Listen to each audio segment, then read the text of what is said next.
They were completely misaligned on that 80-plus yard run by Breece Hall. So, yeah. That's all it takes. But if you look at it, whether they're misaligned or not, Hyde got blown up, and then Poyer took a bad angle. He turned around and was like trying to get the right angle and just got blown past. He was on his heels, man, falling, about ready to fall. Yes, he was. We found ourselves with Sugar Rush Josh, who looked like he had taken a line of Coke before he ran out of the tunnel at MetLife. Right before he launches the ball, there is a clear 10 yards in front of him, and he only needed 8. If we had the punt god, we might have won that game. Welcome back to another edition of The House that Allen Built. This is episode 40. I'm Scott Kinmartin. With me, as always, Greg Vollmer. All right, so this is going to be the recap of Week 1 Monday Night Football, the Buffalo Bills at the New Jersey Jets. So our predictions were, I said 27-20 Bills. You said 34-31 Bills. Yeah, not quite. No. So yeah, neither of us predicted a full torn Achilles for Aaron Rodgers. No. So the sports books were betting on the Bills. 2.5 point favorites on the road is basically like 4.5 points. So it's like they expected them to win by, within one score. And the over-under was 44.5. It hit the under. It was not anywhere. Well, I guess 38 is close, but the final score was 22-16 Jets. Now the Bills were up 13-3 at halftime. They squandered that lead with 3 interceptions by Josh Allen, all 3 of them thrown on third down, one of them on 3rd and 2, one of them on 3rd and 8, and one of them on 3rd and 12, all while the Bills had the lead. But we ended up losing the lead in the fourth quarter, 16-13. It was the Jets' first time leading the game. And then Allen did the 2-minute drill, got Diggs across the middle, got in field goal range. And then we had a heart attack from Tyler Bass, doinking it off the upright and in. With 1 second left, we kicked it off. Luckily, it didn't amount to the 13-second thing. It would have been 1 second. But that didn't really matter because what happened in overtime, Greg? We won the toss. And Allen had a chance to redeem himself after fucking up the majority of the second half. It was all in his hands at that point.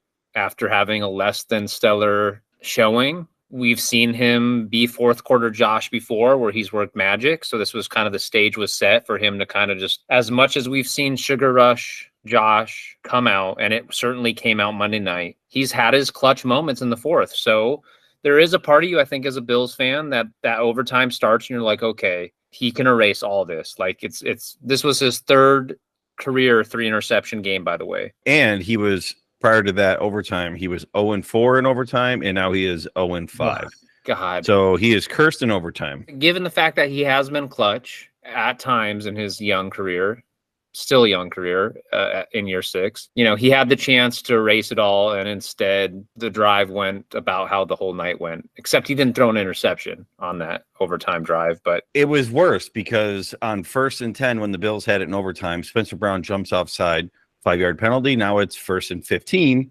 And then Allen throws low to Dawson Knox, incomplete. 2nd and 15, we handed it off on a draw to James Cook. And then on 3rd and 12, Allen throws an incomplete to Diggs, and that's 3 and out. We punt. Now, on the punt, we're like, okay, whatever.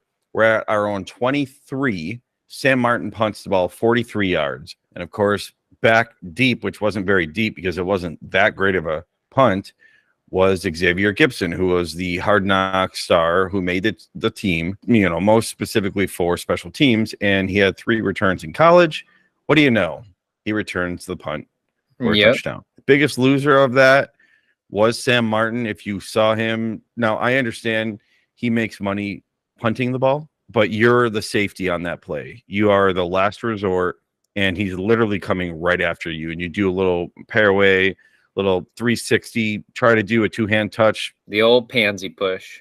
I mean, it was so bad, Greg. It was just like, I mean, at that point, it didn't really matter, though. Maybe he knew that because they were already running down to like the 25-yard line, which means they're in field goal range, game over. We already had the ball. All it takes is one possession from each, unless there's a touchdown on the first possession, which it was on their first possession. But You know, it's funny being a Bills fan. Even though we have a franchise quarterback now in Josh Allen, we still can't escape heartbreaking ways to lose in prime time. Even though we have been overwhelmingly positive in prime time under Allen and McDermott, we still, though, have these crazy losses that pop up, and they bring back those wounds that the Bills Mafia hold, and it's kind of that PTSD pops up. Yeah. There are a lot of them. I mean, the Bills have an uncanny ability to do it, whether it be the Music City Miracle, the 13 seconds, the wide right. I mean, every season, seemingly, we have something like this. Yeah, because of our recent success, it doesn't quite feel like Ryan Lindell missing a field goal against the Browns in overtime that was trash on Monday night. Oh, my God, that was terrible. Or it doesn't feel like the 55-10 shellacking that we got from the Patriots on, I think that was a Sunday night game. It doesn't quite feel as bad as those times because we had such incompetence at coach during those times and such incompetence at quarterback. But alas, here we find ourselves seemingly competent at head coach, I would like to think, and competent with a two-time Pro Bowl quarterback. We found ourselves with Sugar Rush Josh, who looked like he had taken a line of Coke before he ran out of the tunnel at MetLife, and never really looked like he was settled in. And yeah, he didn't have his situational football IQ was non-existent for at least 50% of the game. I mean, he somehow ended up having a pretty damn good completion percentage when it was all said and done. Oh, it was very good. If think about it, he was 29 of 41. So 12 incompletions were really only 9 hit the ground because 3 of them were completed to Jordan Whitehead. Yeah, he ended up getting his contract bonus in week 1. He needed 3 interceptions and he $250,000 bonus for that. I mean, I'm sure he's thanking him for that. I mean, the guy was everywhere. Now he's a safety and he was a sit and duck back there just waiting for Allen to do that sort of thing. The first interception was 13 minutes left, second quarter, 3rd and 8. Allen threw the pass that was intercepted at the 5s. Everyone's like, oh, that's better than a punt or just as good. He threw it like 70 yards, but what good is that? Oh, yeah. Beautiful spiral. Like, yeah, we know you've got a strong arm, but man, he could have ran for the first down. If you watch the screen shot of that, if you freeze it right before he launches the ball, there is a clear 10 yards in front of him, and he only needed 8. Now, there was another guy probably 5 yards after that, so they might have hit a couple of yards before the line to gain, but he would have powered through that. You know, Josh Allen would have, or at least had some better position to pin them back for a punt and have, you know, some decent coverage. It was the next play after that interception that Breece Hall ran 83 yards down our throats, where the only reason why he didn't score, well, I guess there are 2. Garrett Wilson prematurely was celebrating, and he somehow missed Christian Benford, and Benford was hauling ass down there and tackled him. Now, that stopped a touchdown, and it turned into a field goal. So, luckily for his hustle, it was held to 3. But, man, Garrett Wilson was a little premature there. Courtesy of listening to WGR, I was told by, I think it's Sal Capaccio. Sal Capaccio. He brought up that they were misaligned on that play, and neither Terrell Bernard didn't notice it. The safeties didn't. Hyder Poyer didn't notice it. Milano, even though it's not his job, didn't notice it. The whole team didn't notice that they were completely misaligned on that 80-plus yard run by Breece Hall. So yeah, that's all it takes. But if you look at it, whether they're misaligned or not, Hyde got blown up, and then Poyer took a bad angle. He turned around and was like trying to get the right angle and just got blown past. He was on his heels, man, falling, about ready to fall. Yes, he was. Week 1 did not look good for our 32-year-old safeties who look like they have lost a step or 2. I hope they prove me wrong, but it didn't look good. We go into halftime up 13-3. We get it in the third quarter. 4 minutes left in the third quarter. 2nd and 12, actually, maybe 3rd and 12. And Allen could have thrown a short pass to Cook for like 3 to 5 yards, but like instead of going 3rd and 7 or 9, he threw a pick. Then the 3rd interception was with like 9:47 left in the 4th quarter. So we're still up. He could have dumped the pass off to Diggs, who was right at the first down marker, but instead he tries to launch it towards Gabe Davis on the side, and there was Whitehead with his 3rd pick. It might have been Gabe's fault for like a lazy route. He might have been a little shallow, but it's still Allen throwing the ball. He's got to protect it. I mean, the fact that he now leads the league with 84 turnovers since 2018 when he came into the league, 55 fumbles, 21 lost. I wish he'd treat that ball like it was a bag worth of $250 million.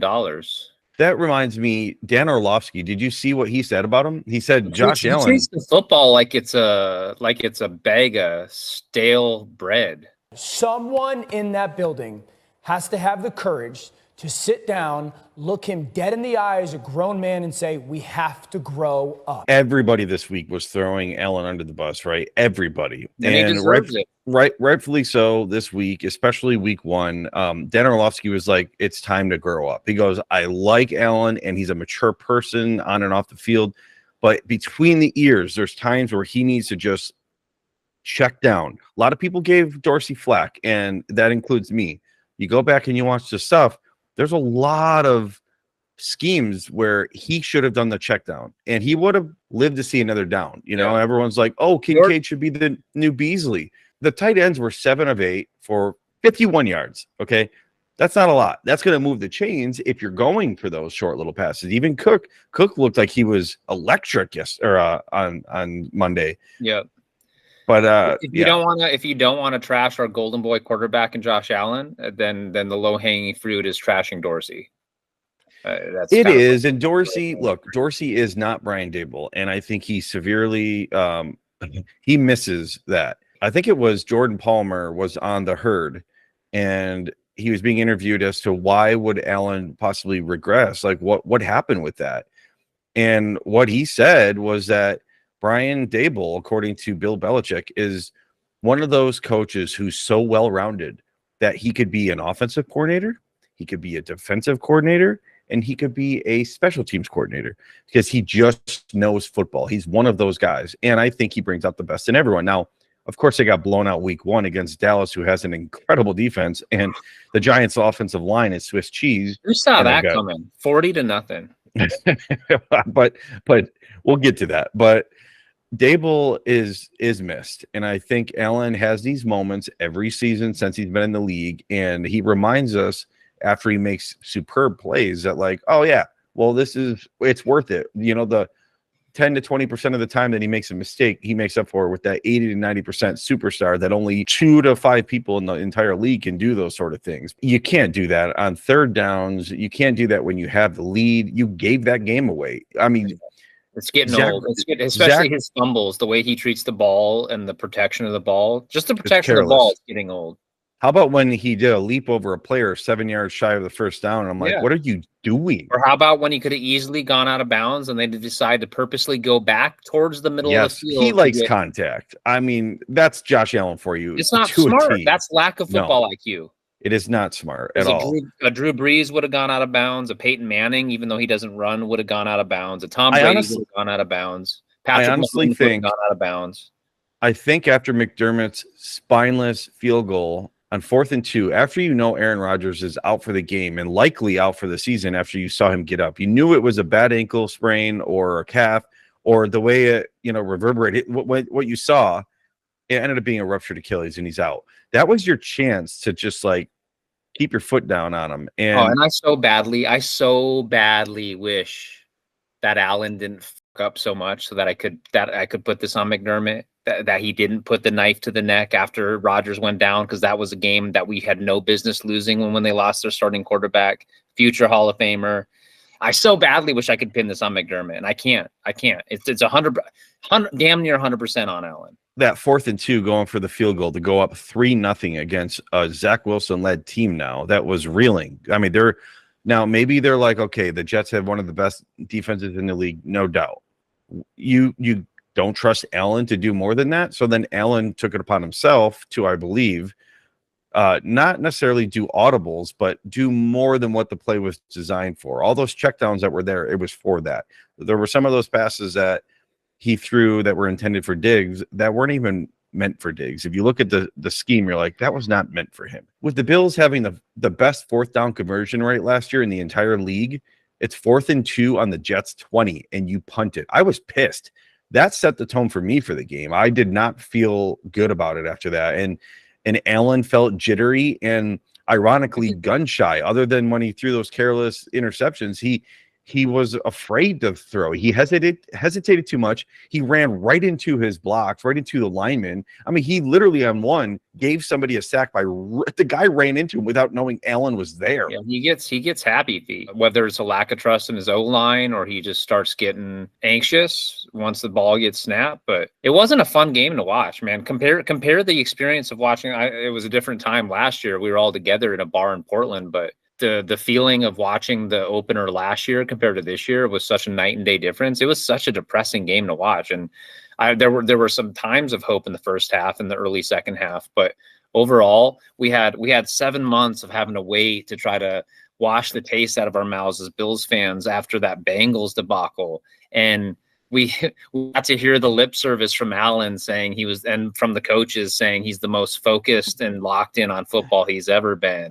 And we got to see the reports coming out of training camp that Allen, for all intents and purposes, looked very solid. And we brought in some kind of under the radar free agency signings with Hardy and Sherfield. And it just, everything seemed to be kind of building up, and then it all just came crashing down, seeing Allen revert somehow back to looking like a rookie more than a 6-year, 2-time Pro Bowl veteran of this league. I think it's bullshit that Allen said that he's the most locked in on football he's ever been, because no, he's not. He spent the offseason taking the photo shoots for Madden, taking the shoots for the Verizon commercials, the shoots for the Gillette commercials, the shoots for the Tostitos commercials, the amount of times he did his public appearances for his golfing, the dates with Haley Steinfeld and having to deal with the paparazzi, bull fucking shit. He's the most locked in on football he's ever been.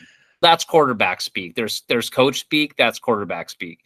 I don't know if he did anything with Jordan Palmer, but I don't know, what did he work on this offseason? Because clearly the 2020 season is by far his best season to date, which is funny. That was the coronavirus season, the pandemic season, where he went for almost 70% completion percentage, 37 touchdowns, 10 interceptions, and 4,500 passing yards.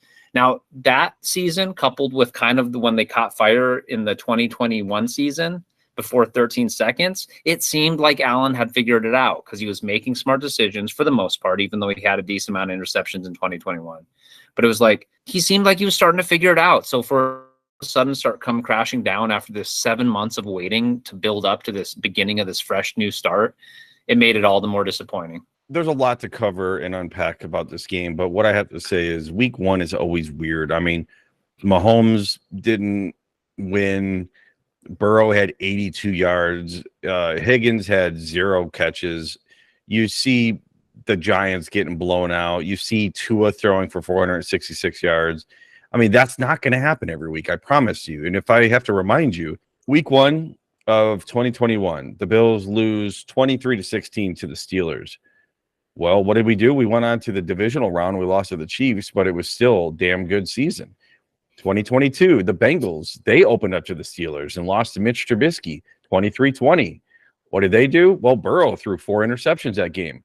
What happened? They went 12-4 and AFC title game, and lost to the Chiefs by a field goal that year. And then we'll go back to 2020 when Brady gets traded to the Bucs. They lost 34-23 to Drew Brees' Saints in week one. And they ended up winning the Super Bowl 55 against the Chiefs. It was 31-9. So all in week one, just letting you know, you got to just take it with a grain of salt. I think Allen does his best when he gets mad at himself and adjusts. This was week one. This was 8 months of anxiety, just like you had. We were all amped up, and it didn't go our way. Luckily, the doink went in, and we even went to overtime. Luckily, we came out with no injuries except for a little dinged finger on our center, who's going to be just fine. He was still practicing. I mean, yes, it is a center who needs his hand to hike the ball, but everyone's going to talk about the Super Bowl window shrinking on the Bills now, or they already have been. But there's 16 more regular season games. We just need to breathe. I don't think we would have enjoyed the end of I don't think we would have enjoyed the final score if Rodgers would have stayed healthy. I mean, we were getting after him. I mean, Gregory Rousseau and Leonard Floyd were getting after them. We spent the last 20 minutes talking about negative because there's plenty to unpack there. Let's talk about some of the positives. Matt Milano is our best player on defense and maybe the team. I mean, I'm not kidding you. Diggs was the best player on offense. He did very well against Sauce Gardner. He was 10 of 12 between Gardner and Reed on him. Did you see him just stare down Sauce into his soul? I mean, he was on fire and ready to go. But you can't have just Diggs. I mean, maybe throw him 15, 20 times in a game, pull a Tyreek Hill. But James Cook looked like he had a lot of pep in his step, and they didn't give him the ball enough. I mean, he had 12 rushes for 46 yards and 4 receptions for 17. There was more than that. Actually, one of the nice plays got called back too. Cook looked good. Diggs looked good. Spencer Brown was shaky. He had 2 penalties, but overall, I mean, you're going against Quinnen Williams and this defensive front. I don't even blame our line necessarily. We know it goes back to Allen. And I mean, what happened to Kincaid being why we drafted him in the first round, to replace somebody in the slot and get those first downs and move the chain. He was 4 of 4, but 26 yards. Like, give him 8 of 8 for 60, come on. Osiris Torrance looked pretty damn good for his first official NFL start. We haven't mentioned him because he fit right in just fine. He certainly did very well. Going back to the defense, they were everywhere. They had a lot of pressure. Now, they only did get 3 sacks. Our offensive line, or I should say Josh Allen, got sacked 5 times. 3 interceptions and a fumble. You just can't have 4 turnovers and expect to win, even with playing Zach Wilson. I mean, that's just it.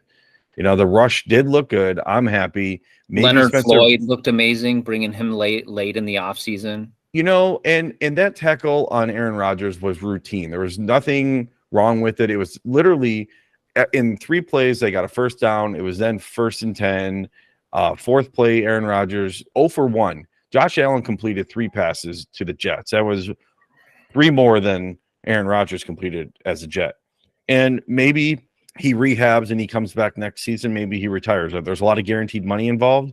And as well as the Jets have drafted, that could screw them moving forward if he doesn't play or if they don't figure it out and have somebody, it's tough to if see. Wilson doesn't work out. I know it's not fun. Hopefully he rehabs and makes it back, because that's not how you want someone to end their career. I mean, Rodgers gets a lot of hate, but he's been one of the best for the game. He's polarizing. I mean, he's been in the league. That was his 19th season. And now he's going to, after 4 plays, have to focus on his 20th season because his season's over. I apparently have trouble staying humble as a Bills fan. Like the whole 13 seconds thing, I thought we were going to win. Didn't think to myself, like, yeah, it is the Bills we're talking about here. When Rodgers went down, my first thought was, this sucks. Like, this was supposed to be Allen versus Rodgers, Monday Night Football. I genuinely felt bad because I assumed we were going to beat the brakes off of him after that. I think a lot of people did. Why would I think that? It's the Bills we're talking about here. Of course, they're going to make it hard. So did you hear about the Wisconsin bar that offered fans free drinks if the Jets lose?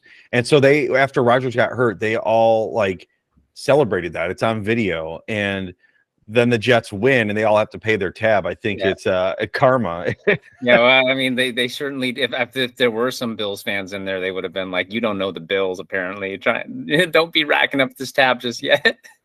Oh, yeah. So, I mean, we talked about the defense some. Matt Milano obviously did really well. I thought Trey White looked like his old self. And, even though he had great coverage on Garrett Wilson on that touchdown, Garrett Wilson is just phenomenal. I mean, I thought Trey White tipped it to him, but he had his back on. I mean, he was right on him. And Garrett tapped it with his left, bobbled it with his right, caught it with both on his back. And Trey White's like, what can I do? It was sort of like Trey White's reaction in training camp when he's going up against Gabe Davis, who had a hell of a training camp. And speaking of Gabe Davis, he had 2 catches.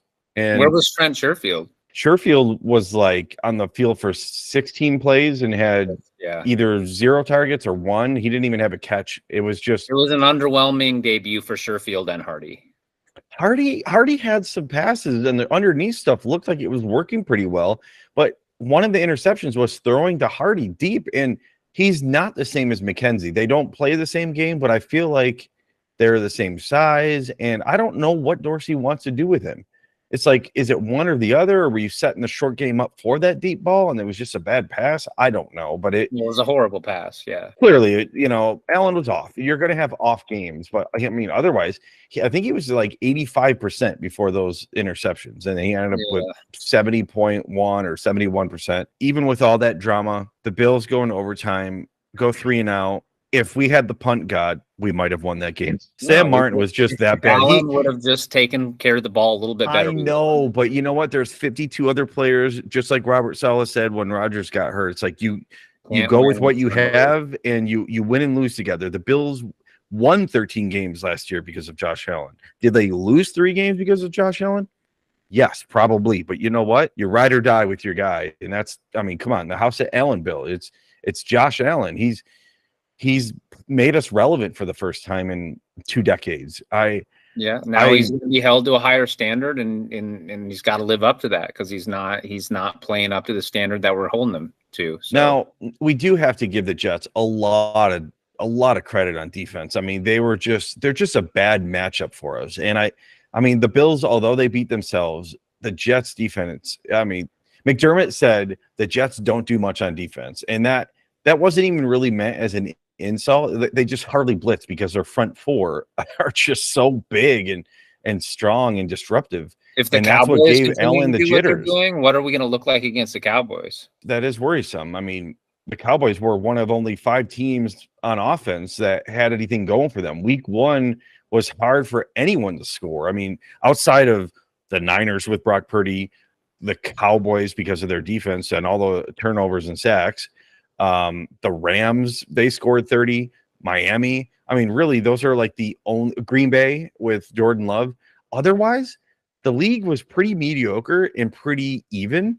It was just a lot of, feeling out. Week 1, you don't show all your cards, and you're still knocking off the rest because a lot of them didn't play much in the preseason or at all. I mean, Allen in an interview today said, "Oh, I only played 2 or 3 series," which no, you played a quarter and a half, and you look good. You look pretty good, and you're going to have these moments, but you're still rusty. I mean, there used to be 4 preseason games. Now there's 3, and most starters play 1 or 2 series or 1 or 2 quarters. And I don't agree with it, but that's where it's going, and that's why there's a lot of injuries and soft tissue injuries.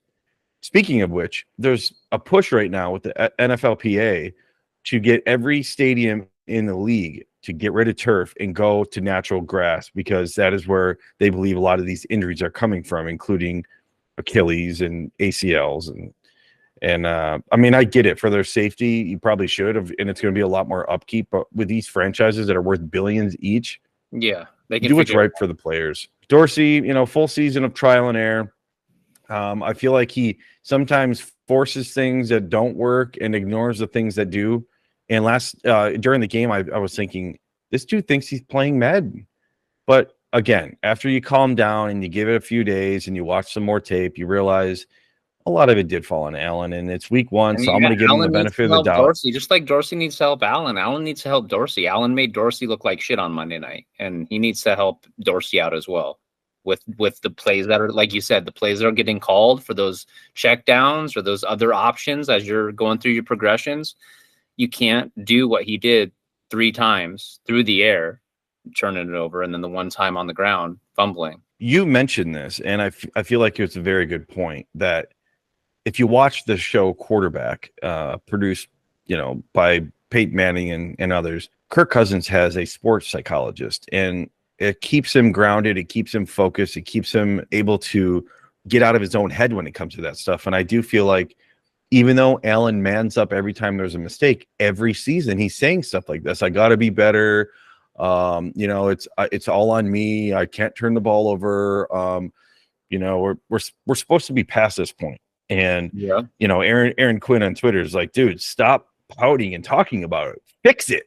And we probably won't be able to fix it. Allen, with Jordan Palmer, who's one of the best, if he can't fix it, this is part of his game, but can we limit it? Can we limit it to week 1? And then maybe we go on a tear like we did at the end of last season where, we started out 4-0 and then we had that rough area. And then we just went on a tear for like whatever we won, 7 or 8 or 11 in a row. Yeah. And it's a short week.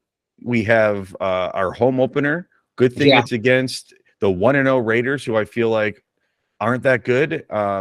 It is an AFC matchup. Mahomes lost, but it was against the Lions. Burrow lost, and it was a divisional matchup. So that is complicated for them. But they'll bounce back. Like I said, Burrow has done it before too. He's got too many weapons. They're too good to not make the playoffs, or at least, fight for it all season. 1 p.m. can't come soon enough in Buffalo. Like it's like we waited all that time to like I said, wash that taste out of our mouths. So now we have to wait. We have to wait 7 more days after Monday night to, well, not 7 days, but we might have lost Brian Dable, and we're still working on finding out what we have for Dorsey. If we start 4-4, we may have a different play caller. Yeah, we might have Joe Brady in there making calls. And a lot of the comments you see online and the heat that Dorsey's getting is kind of unfair. It's unfair to put him on a pedestal just because he's never, like you said, he's not Dable. He never is going to be Dable. He's not. Dorsey. He gets it. It is a little unfair to put him to such a high standard to constantly compare him to Dorsey, constantly compare him to Dable. Oh, you mean the NFL Coach of the Year last year? The guy that was on the sidelines making the calls where Dorsey's up in the booth, the leader, the guy that's going to keep Allen focused is Diggs. If you saw, there was a clip of him getting right up in Allen's face and like encouraging him and, dabbing him up and just being like, let's go. We got this. Let's bounce back. Yeah. That's a captain. That's a leader. That's your bro. That's somebody who's not giving up on you. And it didn't work this week, but you know what? I think Diggs, as long as you keep feeding him, will be just fine, and he's going to keep Allen focused. And I want to see Allen pissed off and light up the Raiders. I want to see him. Yeah. 51-3. I'm just saying, and I'm guilty of it too. I am guilty of my fair share of Ken Dorsey slander last year when things were starting to not look so great in the second part of the season. But what I'm just saying is that when you watch the all 22 of that Monday night game, or, you sent us that screenshot of showing everything that was open in progressions or checkdowns on those plays that he made those interceptions. It's not on Dorsey. That is not on Dorsey. There's blame to go around for different losses, and teams lose in different ways from week to week. But for this particular loss, you can't put it all on Dorsey. I don't know. The whole narrative of is he creative enough and all that. I think we need to give him a little bit more time again this year to see how things play out. But yeah, I mean, I think anyone with 2 good eyes that watched this game can tell that obviously it was overwhelmingly on Allen for just in the moment where you have to make that split-second decision, and it's so tempting to want to try to make the big play. Man, just throw it away, or just pop out of bounds, or just check it down. But it's clearly not that easy for him in those situations when he gets so hyped up. So no, it's not, and I feel like he will simmer down. Like I said, he puts a lot of pressure on himself. Maybe with Rodgers going down, he felt like this is my moment, and where you kind of want him to taste blood, like a piranha, and just like he was just throwing shit at the wall and hoping something stuck, and the ball stuck in Whitehead's hands 3 times. So the turnover too, you could see that it was a good snap. He had bobbled it, picked it up, never really fully had it again, and then just ran into a mess of men. We could have had a butt fumble on our hands, but that basically sums it up. I mean, now if you look at the prop bets, you look at Josh Allen, and they're guessing the over-under for interceptions this year is 15.5. What do you think? You think he'll end up settling down and having less or more? That's so hard to answer. I think he might have 40 touchdowns and he might have 18 interceptions. I mean, maybe he does keep it under 15, but then he still has 7 fumbles. Like, he's gonna have turnovers. Homer in me so badly wants to say under, but yeah, it's just after all that offseason and waiting and wanting to kind of see everyone come out firing on all cylinders and to see that happen. But if it's under, then he's gonna have less than 1 interception per game because there's 16 games left. So they're basically saying over under 1 per game. He'll probably have games where he has 4 touchdowns, 0 interceptions. He'll have games where he's 2-2. Anyway, yeah, that game was rough. Everything about it was rough. We're going to have to do a preview on the Raiders. I'm not as worried about them, but you don't know. They've still got Jimmy G. Maybe Devontae Adams will be ready. They've got Josh Jacobs. And Jimmy G's a winner, man. They've got Max Crosby to worry about. I know, and you got to worry about Crosby over Spencer Brown. Yeah. Think about that matchup. Spencer Brown and McDermott and Bean made their bed with Spencer Brown. Now they have to lay in it, so we'll see. Just kind of like this whole middle linebacker situation. They made the bed and they're gonna have to lay in it until the defense overall is positive. Our rush looked fantastic. Gregory Rousseau looked fantastic. Leonard Floyd looked fantastic. Phillips. Oh, he's so pissed.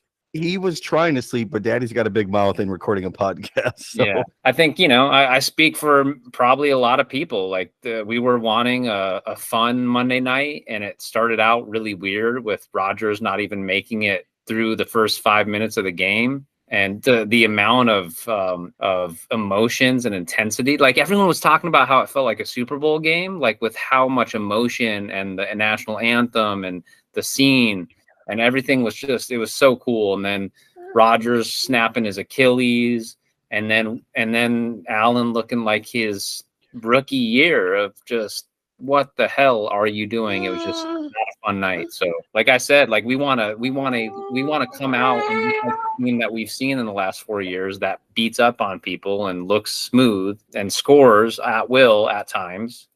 So yeah, I'm hoping that happens. I'm hoping that we can have a great home opener and get to celebrate, because we clearly, all this pent up energy is on, not only with the team but also the fan base. We're ready to let loose here. So hopefully it happens at the Ralph on Sunday. Yeah, I hope so. Bills Mafia, breathe. Greg, breathe. Yeah, well, it's a good thing. Games. I was telling you before we went on air that it was a good thing we waited a few days, because if we would have done this podcast on Tuesday, it would have. Yeah, it was tough. You need some time. There should be like a 24 or 48 hour rule on any game you watch, like especially one like this, because it is so easy to overreact. It's so easy to want to jump off the ledge and be like, oh my God, like, because it is. I was sitting there on Monday night and I looked over at my brother and I'm like, how is this team ever going to win a Super Bowl with how hard it is and the amount of luck it takes? And we clearly don't have a whole lot of luck on our side in Buffalo when it comes to just. Aside from the Chiefs, we are the only team that's gone to the playoffs 4 years in a row. We've gone, 5 of the last 6 years? Yeah. I just looked at him and I'm like, how is this team going to win a Super Bowl though? With all the ways we fucked it up. And I don't know. I will never let 13 seconds go. Good thing people don't win Super Bowls in week 1. No, I know. We've got time until we do win the Super Bowl. I'll never let go of the 13 seconds thing. I think just my trust in McDermott was lost after the 13 seconds and how he handled it. I don't know. I hate to have 13 seconds live rent free in my head, but it really does. Like yeah. I mean, McDermott's a good coach. Will he ever be among the greatest in our? How long are we going to wait? He already is top 3 right now. With Allen entering his 6th year this year, the question is, probably Allen's entire career. No, just kidding. I mean, look, if we don't win one now, we got to win one first year in the new stadium. I don't know. Let's not talk about that yet. We've got so many more games. We're not over an Indian burial ground, so that might be the year we finally do it. The whole reverse psychology thing, like, oh, last year we started out like gangbangers, like, oh my God, we came out and beat the defending Super Bowl champion Rams, and then look how our season ended. And this year it started the opposite, so maybe it'll finish the opposite kind of a thing. I get that whole. I would rather it start like this, where it keeps us in check and realize that like we're not going to go undefeated. All the Miami fans are hyped up still because they were talking so much trash in the offseason with Jets friends. And they're the 2 1-0 teams in our division right now. Dolphins fans should be on cloud 9, and rightly so right now. They're feeling the way that I think Bills, they're feeling the way we wish we were feeling right now, for sure. The after week. And even Patriots fans should hang their heads up high, because they fought well against the Eagles. They have a great defense. Mac Jones looked decent. There's no more for the weapons, yes. No, but they made it to the Super Bowl. The Eagles are no joke, so we'll see. Yeah. We'll see about the Eagles and the Patriots. About week one. Week 1 is extra crazy. It always is. You wait all that time with no football, and it comes back, and you want things to just get going right where they left off. But like, you are right. There's always rust to be shaken off, and teams have to implement their systems, and yeah, like you said, not showing all your cards. So it is always, in what is always a crazy week to week league, it's extra crazy week 1. So let's just hope that the craziness doesn't involve Allen throwing 3 interceptions a game going forward. This is a print of the Marvel's Josh Allen card. Now that we can do it in person, you just got to bring the ultra like blown up ones.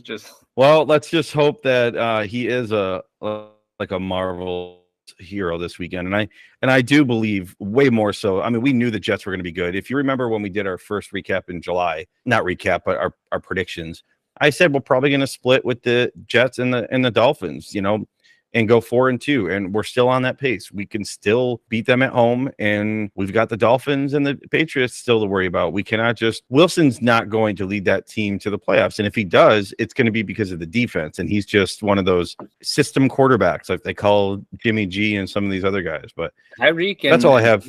Tyreek and Tua are on a mission right now. They both have major chips on their shoulder, especially Tua, with what happened last season. Yeah, for anyone that said that Tua couldn't throw the ball, I mean, I know he's left-handed and it looks unconventional, but he was zipping it 40, 50, 60 yards in the air. You don't need to go more than that. With these guys, he was throwing them wide open. I mean, the timing was great. I don't think he's going to do that every week, of course, but he's not a bad quarterback. We have to respect that. And when it's the week for us to scout them, we'll talk about it. That's going to do it for this episode. I don't have anything else to say. Other than breathe, Bills Mafia, we got this. And this is episode 40, season 2, episode 2 of The House That Allen Built. I'm Scott Kinmartin. With me, as always, Greg Vollmer. All right, we'll see you for the preview. Go Buffalo! We're never going to get it right without being in person. Damn it. Is it? You got me feeling like I'm Josh Allen. Yeah. What? You got me feeling like I'm Josh. Okay. You got me feeling like I'm Josh Allen. Yeah. Josh. Got me feeling like I'm who? Josh. Yeah. Josh Allen.